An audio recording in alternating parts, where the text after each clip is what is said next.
Welcome. This is Radio Pras.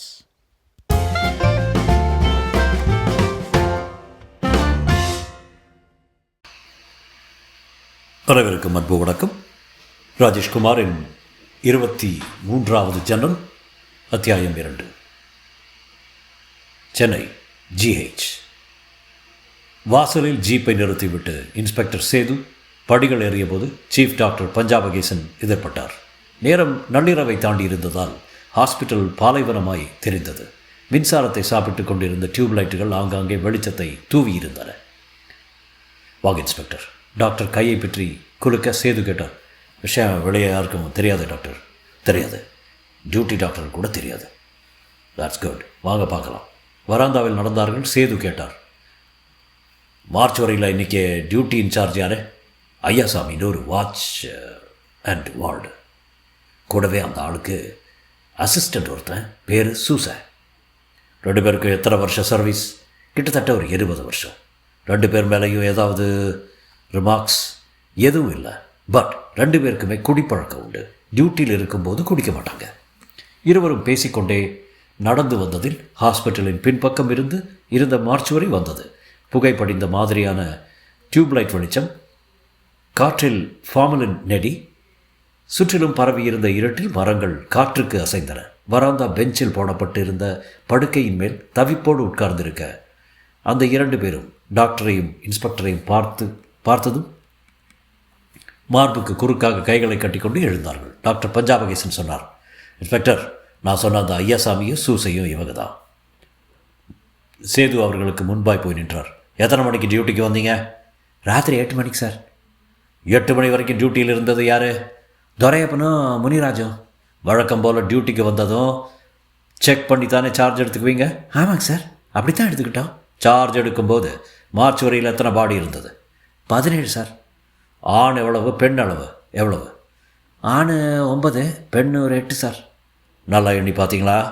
பார்த்தோம் sir. நல்லா எண்ணி பார்த்ததா சொல்கிறீங்க, பின்ன எப்படி ஒரு பெண் டெட் பாடி அதிகமாக இருக்கும்? அதான் சார் புரியல. சரி, மார்ச் வரைக்குள்ளே அதிகமாக ஒரு பெண்ணோட டெட் பாடி இருந்த விஷயம் எப்போ உங்கள் 2 பேருக்கும் தெரிஞ்சது? மணி ஒரு 12 இருக்குது சார். ஐஸ் பாரில் படுக்க வச்சுருந்த டெட் பாடியை ஃப்ரீசரில் வச்சிடலாம்னு நினச்சி நானும் சூசையும் மார்ச் வரைக்குள்ளே போனோம். அதுக்காகவே ஒரு ஃப்ரீசரை காலியாக வச்சுருந்தோம். ஃப்ரீசரை திறந்து பார்த்ததுமே 2 பேரும் அதிர்ந்து போயிட்டோம். ஃப்ரீசருக்குள்ளே ஒரு பெண்ணோட டெட் பாடி இருந்தது.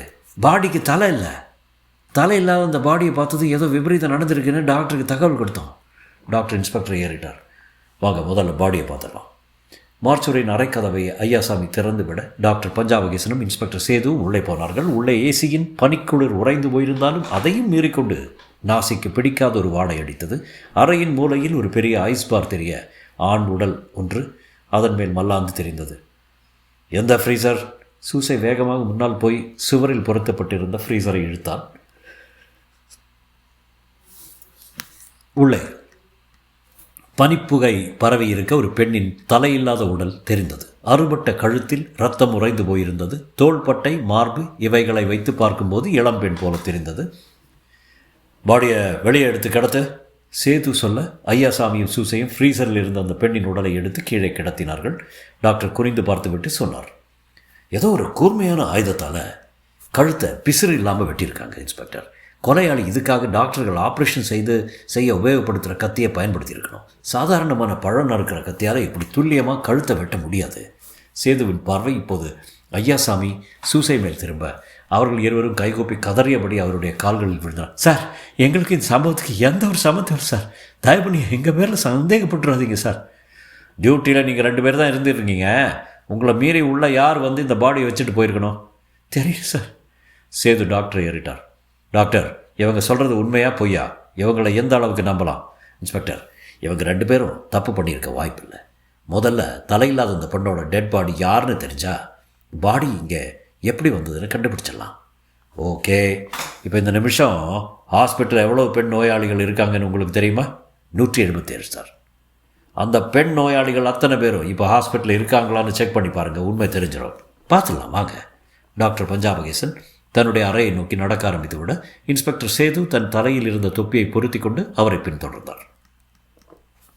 மனசுக்குள் சின்னதாய் ஒரு கேள்விக்குறி முளைத்து அது பெரிய அளவில் விஸ்வரூபம் எடுத்தது. தலையில்லாத இந்த பெண் யார்?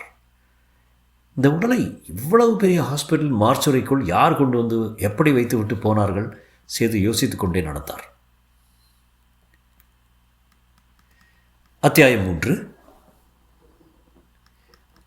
ஐஸ்வர்ய பெருமாள் கற்ப கிரகத்தில் 5.5 அடி உயர விக்கிரகத்தில் சங்கு சக்கரத்தோடும் அபயஹஸ்தத்தோடும் தீப ஒளியில் காட்சியளித்தார். இடையில் வெண்மை வஸ்திரம், கழுத்தில் துளசி மாலை, நெற்றியில் திருமண்ணோடு ஸ்ரீசூர்ணம் அம்சமான அலங்கார கோலம்.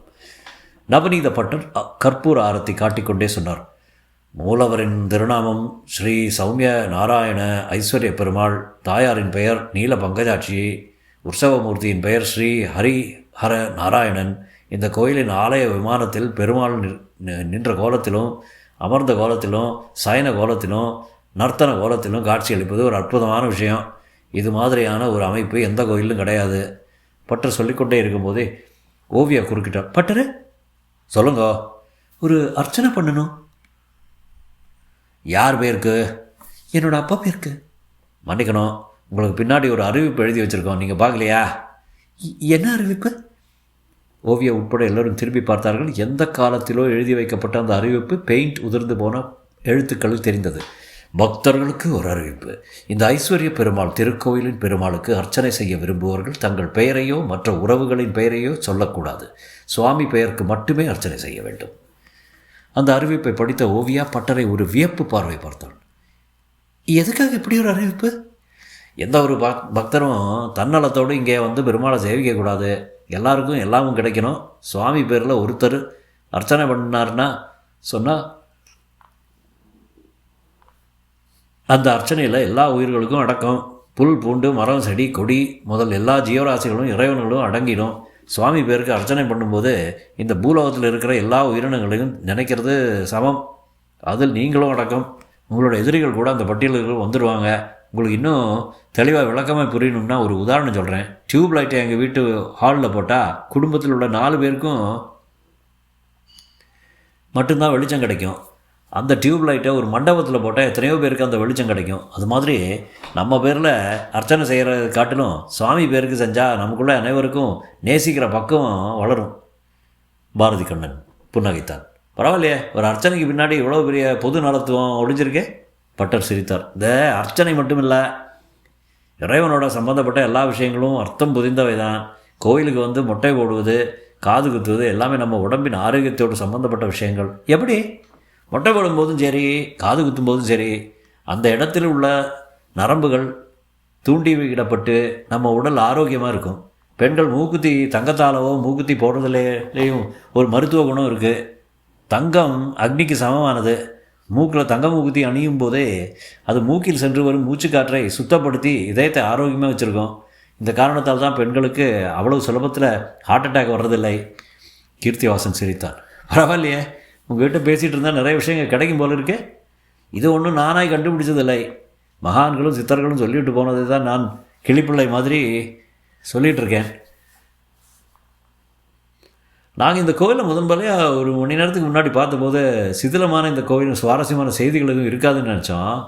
இப்போ நீங்கள் பேசுகிறத பார்த்தா சுவையான விஷயங்கள் நிறைய இருக்கும் போல் இருக்க.